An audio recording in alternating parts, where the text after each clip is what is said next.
Why do I look like a fat slob? Just lean over a little bit.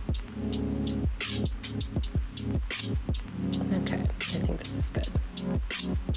Hello everyone, welcome to True Scum Supremacy. On this channel, I will express my controversial but evidence-based opinions on male to female transsexual issues, covering a wide range of heavy topics regarding science, politics, society, and maybe throw in some pop culture too.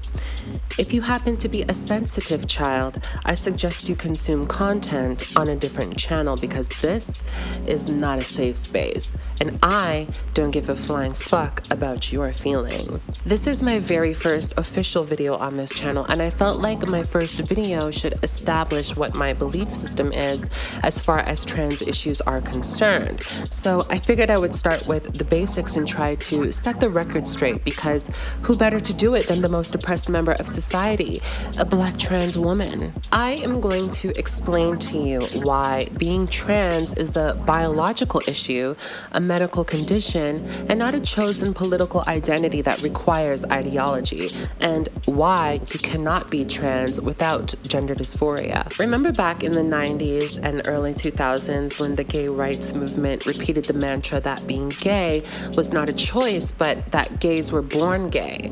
I think that's why the Lady Gaga's record titled Born This Way spoke so deeply to the LGBTQ community, because we all share that experience of not being in control of the way in which we are sexually oriented. This eventually appealed to the heterosexual majority of the Western population, because in modern society, it has become socially unacceptable to hate and judge people based on characteristics over which they have no control, kind of like discrimination based on skin color.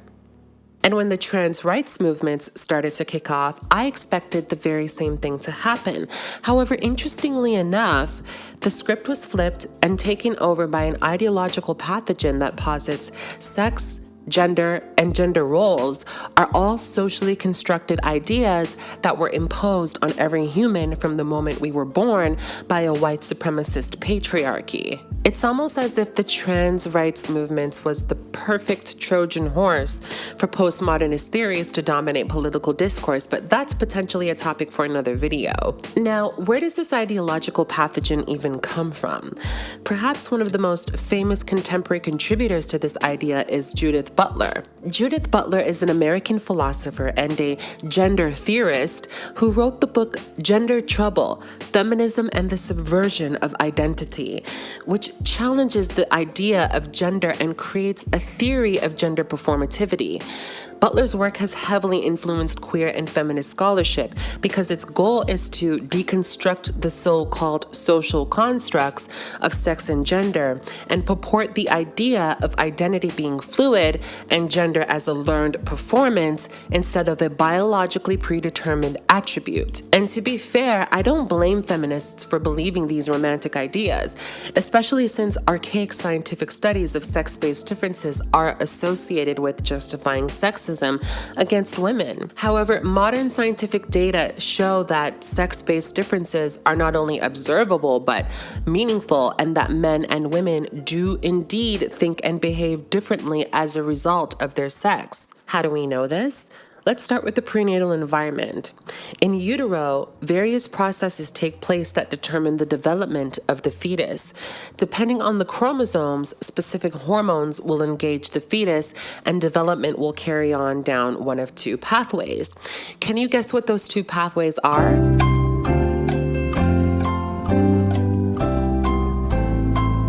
Male and female.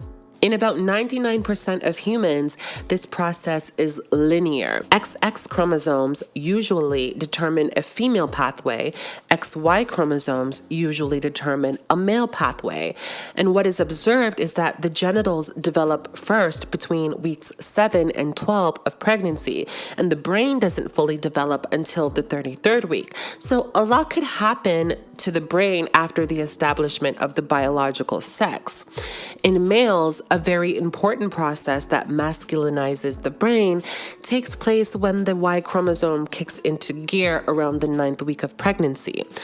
This is when androgens are introduced to the brain, which changes its structure to essentially become a male typical brain. In females, this masculinization process usually does not happen, but it can if the mother's hormone levels are out of whack or if the baby has a disorder of sex development, which can cause the masculinization of the brain and possibly the body, like in cases of females born with congenital adrenal hyperplasia, which I will discuss in a moment. So the important part to note here is the concept of a masculinized brain. Does this suggest that there are indeed brain differences between males and females? Yes, it does. And I don't think that information is particularly groundbreaking. I mean, we don't really need science to tell us this, but in this particular day and age, when everything is on the brink of deconstruction and redefinition, we need to be reintroduced to basic objective truths so that we may remain grounded as a sane and functional society. Okay, so how do we know that a brain can be masculinized? First, we must look at typical behavioral patterns of males and females and what causes them. This can be observed within 2 to 3 days of birth by measuring a baby's gaze. What is it about the world that naturally fascinates a baby? In male babies, they tend to be more interested in wheeled objects or anything mechanical. In female babies, they tend to be more interested in human faces. So they spend more time looking at the faces of their caregivers than male babies do on average. Now, this makes a lot of sense because it explains why certain toys are more popular among each gender. Girls being more interested in people-oriented toys like Barbie dolls, and using Barbie dolls to facilitate role-playing revolved around domestic social structures like playing house and orchestrating tea parties, etc. Boys being more interested in objects like trucks, weapons, and more mechanical stuff like Legos, and being more physical by exercising aggression in rough and tumble play and contact sports. I think it's safe to say that on average, this would be considered gender typical behavior for both male and female children. But gender typical behavior does not mean that only girls play house and only boys play sports. It just means that based on the sex alone, they are more likely to gravitate towards specific behaviors. But why is that? Is this learned behavior because sex and gender is a social construct, or are these biologically predetermined interests as a result of prenatal organizational hormones dictated by sex? To figure out why this happens, let's take a look at a couple of congenital disorders that specifically affect the way sex and gender function. Remember when I mentioned congenital adrenal hyperplasia? Some scientists consider it a DSD and others don't because it doesn't always result in disordered sex development, especially because it can only affect the sex development of females. CAH is a medical condition that results in the enlargement of the adrenal glands. The adrenal glands are responsible for hormone production, including the main culprit, androgens. Both males and females produce androgens, but obviously androgens are the primary sex hormones for males. So in the case of a female being affected by CAH, her adrenal glands are enlarged and pumping out way too much androgen because it is trying to overcompensate for the lack of the ability to produce the hormones cortisol and or aldosterone. Depending on how much androgen the female is exposed to in utero, she may end up with a masculinized brain, and she could also be born with ambiguous genitalia, and as a result, more likely to display male typical behavior and take up male typical interests in childhood. Also, unsurprisingly enough, there is a correlation between CAH in females and female homosexuality and gender dysphoria, which could ultimately lead to transitioning. This is an important relationship to observe. This indicates that high levels of androgen introduced to the fetal brain have a significant effect on behavior, interests, gender identity, and gender expression. Let's look at another congenital disorder that mainly affects males in sort of a similar way. Cloacal exstrophy. Cloacal exstrophy is a very rare congenital condition that results in turned out organs of the entire pelvic region, which is associated with severe phallic inadequacy or phallic absence. The treatment for this condition is highly controversial because it essentially advocates for sex reassignment of the infant from male to female. Now, if sex and or gender was a social construct or learned behavior, then socializing a male infant into a female should have little to no gender identity associated consequences, right? Well, as we can see with the evidence we do have, that is far from the case. One study from a cloacal exstrophy clinic shows 16 males affected with this condition. 2 of the males did not undergo any form of sex reassignment, and they remained cisgender. The other 14 males did undergo some form of sex reassignment. However, during the study, 8 of the 14 males identified as male regardless of their female assignment, and all 16 of the males in the study displayed male typical behavior regardless of being assigned female. So not only does this suggest that gender cannot be learned, therefore it is not a social construct, but that it is prenatally hardwired. Gender and sex are biological. Now, you're probably wondering, what the hell does all of this have to do with transsexuals? Let me explain. Remember when I mentioned the concept of masculinized brains? You're probably wondering why I never mentioned anything about feminized brains. And that's because brain feminization is more so a lack of masculinization, as opposed to a specific process of estrogen actively feminizing the brain from some sort of neutral state. Female is the default sex, and the fetus will develop down the default pathway in the absence of a Y chromosome. However, for those of you with greasy purple and pink hair who are bursting to say, well, some females have Y chromosomes. Yes. In some cases, a female can have a Y chromosome, but the SRY gene, responsible for male sex development, by which the Y chromosome is encoded, is inactive. The Y chromosome doesn't work, and therefore the female phenotypical development will proceed regardless of having a Y chromosome. So essentially it means fuck all. So now we've come to this concept of how androgen exposure affects the fetus. The higher the exposure, the more male typical and sexually attracted to females that human is going to be. The lower the exposure, the more female typical and sexually attracted to males that human is going to be. And these variances of testosterone distribution is likely what is responsible for why we have a spectrum of gender expression. For example, masculine heterosexual cisgender women do exist, and it's likely because they experienced some androgen exposure in utero, but not quite enough to make them identify as a man or a lesbian. It's very rare that in film I see a proper description of this type of person. And I've met many of them. I met many girls that are very ladylike. I mean, with the exception that they don't break the law as many times as she does, but, you know, just girls that aren't scared to kick ass, girls that aren't scared to get their hands dirty, girls that just, they don't fall under the mold or category of your typical female, you know, looking for a husband, looking for somebody to take care of them, wondering about, you know, having kids and holding up a family is the only thing on their minds. These are women who, you know, who are out there and they kind of want to explore the world. They're curious and they're not scared, you know, to put their lives on the line in the name of excitement or fun. And, you know, they'll still have a kid on the side. And it's really amazing, but I think that, you know, rarely have we been able to express the heterosexual version of this person.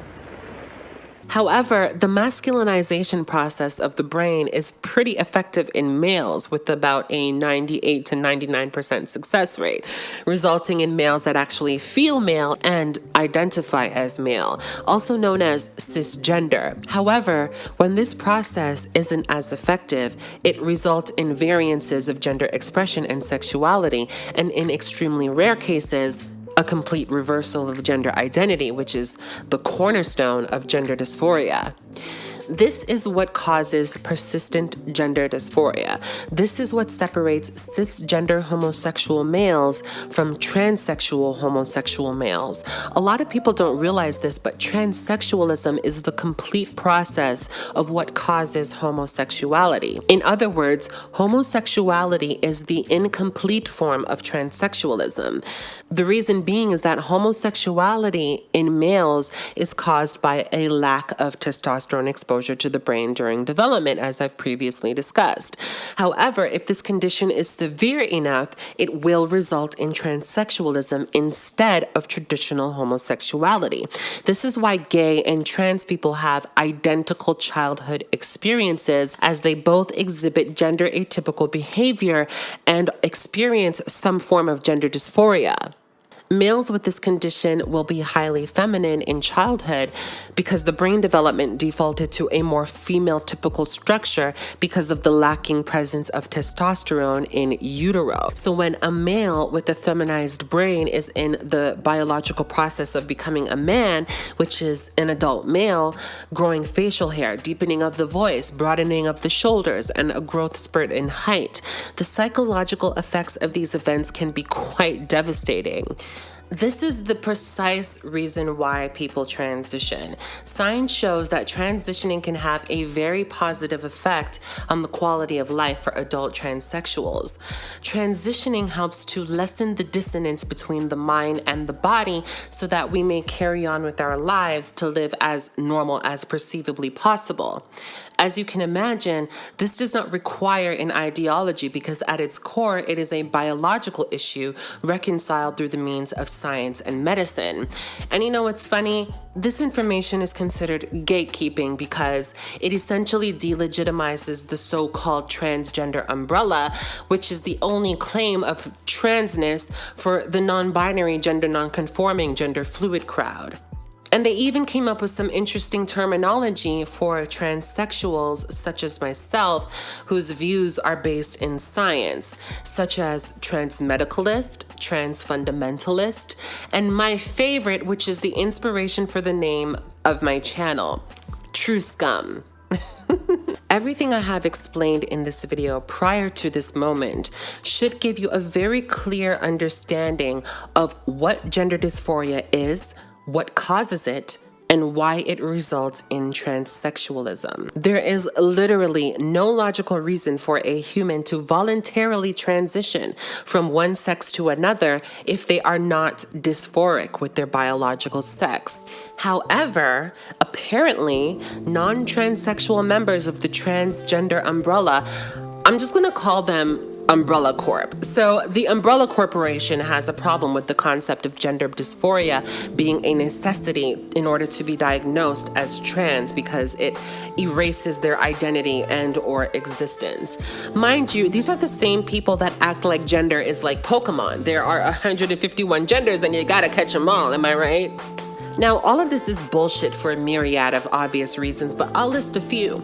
Number one, the transgender umbrella shouldn't even exist in the first place. Regardless of your gender identity and or sexuality, we all exhibit and experience gender fluidity in some capacity, which means buzzwords like non-binary or gender non-conforming are largely redundant and only exist to function as a weapon of identity politics to give the rest of the population a fucking migraine. Number 2, you are not even trans to begin with. I'm so sorry to tell you this, but sex and gender is binary.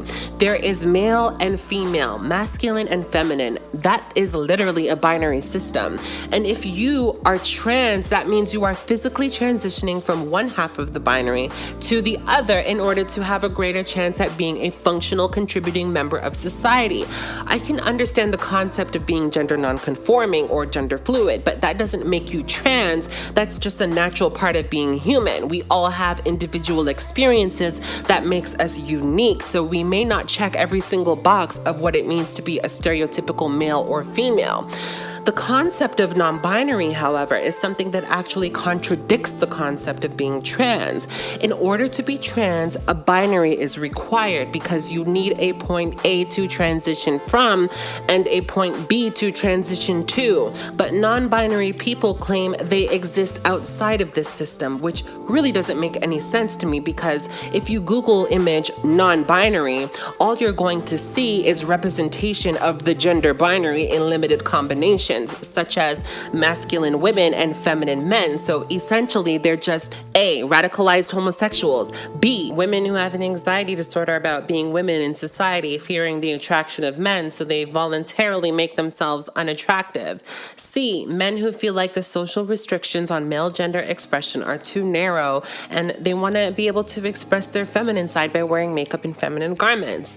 But none of those reasons has anything to do with wanting to actually live as the opposite sex. The women don't have a desire to be men and the men don't desire to be women. So they have to create genders in between or outside the binary in order to be taken seriously, I guess. I don't know. But the reality is these people are just queer, which leads to my next point. Number 3, LGBT. T for me, Q for you. Well, gosh darn it, would you look at that? There is a place where you belong after all. Just say you're queer, sis, and leave transsexuals and intersex people out of your identity war. When people are asked what queer means, the definitions vary vastly, leaving the only commonality being that it conveniently cannot be defined. And if you look into queer theory, that is literally the entire point. Their goal is to queer everything, which means to obscure everything. And if they're succeeding at anything, it's that.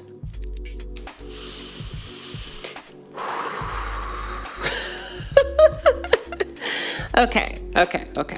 Let me stop bashing the Umbrella Corporation, because honestly, it's not that I hate them, even though they have single-handedly destroyed the entire trans community. But my problem with them is that they are gravely misguided, ironically tyrannical, willfully ignorant, unconscionably narcissistic, and just grossly unscientific. And not only that, but they shield those toxic qualities with victimhood and cry-bully people into submission, and not just random people off the street. Oh, no. They target children, parents, politicians, and educators. These harmful ideas are everywhere in academia, negatively affecting the efficacy and the integrity of scientific studies. And it's making its way into the legislation to control freedom of speech and destroy protected female spaces. And it just makes me fucking sick to my stomach, because I end up being guilty by association because we identify the same way. And these radicals need a protected class to attach themselves to, like fucking parasites, in order to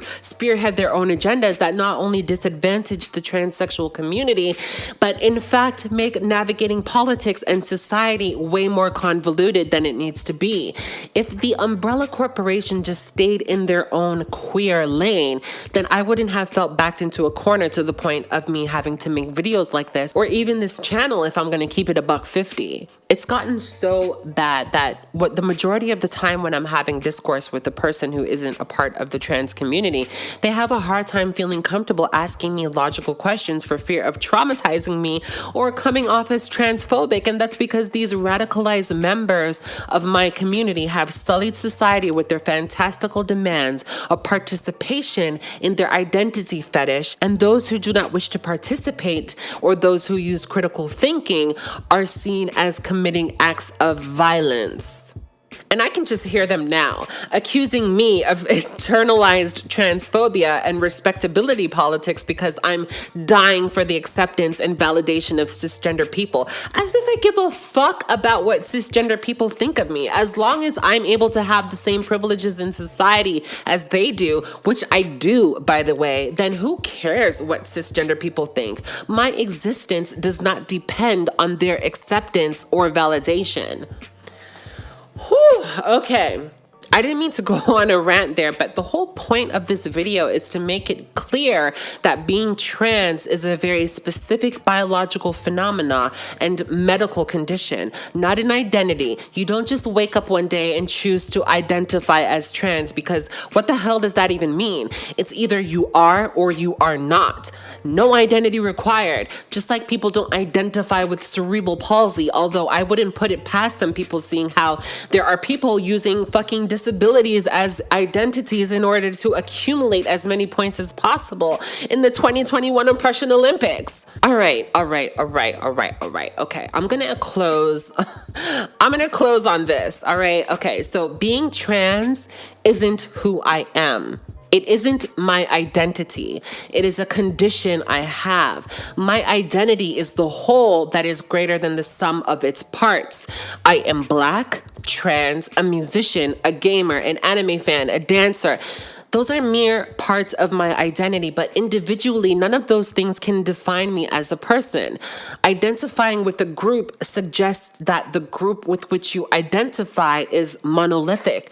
So what's really going on is that people are identifying with stereotypes, which is hypocrisy, considering these are the same people who are trying to abolish stereotypes in forms of racism and sexism. Like, if I identify as Black, what exactly am I communicating? That I'm poor, oppressed, uneducated, ghetto, loud, violent, and that I love fried chicken and watermelon Kool-Aid? Like, those are racist stereotypes. What about identifying as a woman, wearing makeup, dresses, high heels, passive and accommodating behavior, emotionally unstable, and belongs in the kitchen? Those are sexist stereotypes. And gender identity is based off of those sexist stereotypes. But this is the dark irony of what identity politics is. It's the politicization of stereotypes in order for marginalized groups to function as collectives in order to push an agenda. This works very well for activism, but not so much in reality, because in reality, if you happen to be Black and you don't think or act stereotypically Black, then other Black people will waste no time in pointing out that you are not like them, and therefore you must be a coon-ass Uncle Tom who wants to be white.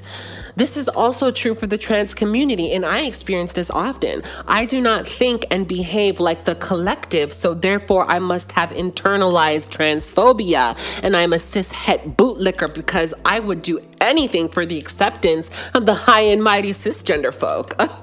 Okay, I'm done. Okay, if you liked what I had to say, and you would like to see more of what I have to say regarding other topics, leave a like down below and hit the subscribe button, and I will be sure not to disappoint. Thank you for stopping by.